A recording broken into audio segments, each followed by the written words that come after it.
அனைவருக்கும் வணக்கம். என்னுடைய பெயர் தான் நான் ஒரு தொழில்நுட்ப நிறுவனத்தில் வேலையில் இருக்கிறேன். ஆனால் இதற்கு முன்னாடி வேலையே கிடைக்காம அடைஞ்சேன். நான் 7 கால அலுவலகங்களே இல்லை. ஒரு கட்டத்துக்கு மேலே வேலையே கிடைக்காதுன்னு முடிவு பண்ணி ஊருக்கு போயிடலான்னு நினச்சேன். அப்போது நான் தங்கியிருந்த அறையின் ஜன்னல் வழியே சாலையை பார்த்துக்கிட்டு இருந்தேன்.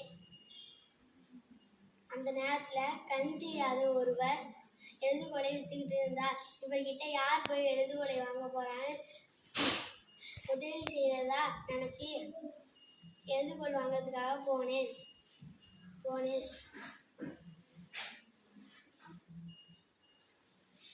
இந்த எழுதுகோலை இன்னைக்குள்ளே விற்றுடுவீங்களா கேட்டேன்.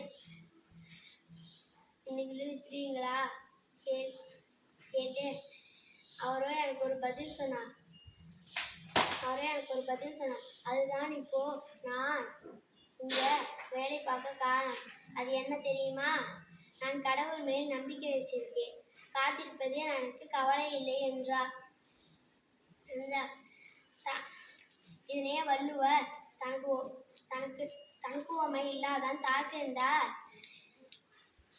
சேர்ந்தார் கல்லால் மனக்கவலை மாற்றல் அறிது. இதன் கருத்து யாதெனில் தனக்கு ஒப்புமை இல்லாத தன்னுடைய திருவடிகளை பொருத்தி நினைக்கின்றவர் அல்லாமல் மற்றவருக்கு மனக்கவலை மாற்ற முடியாது. நன்றி, வணக்கம்.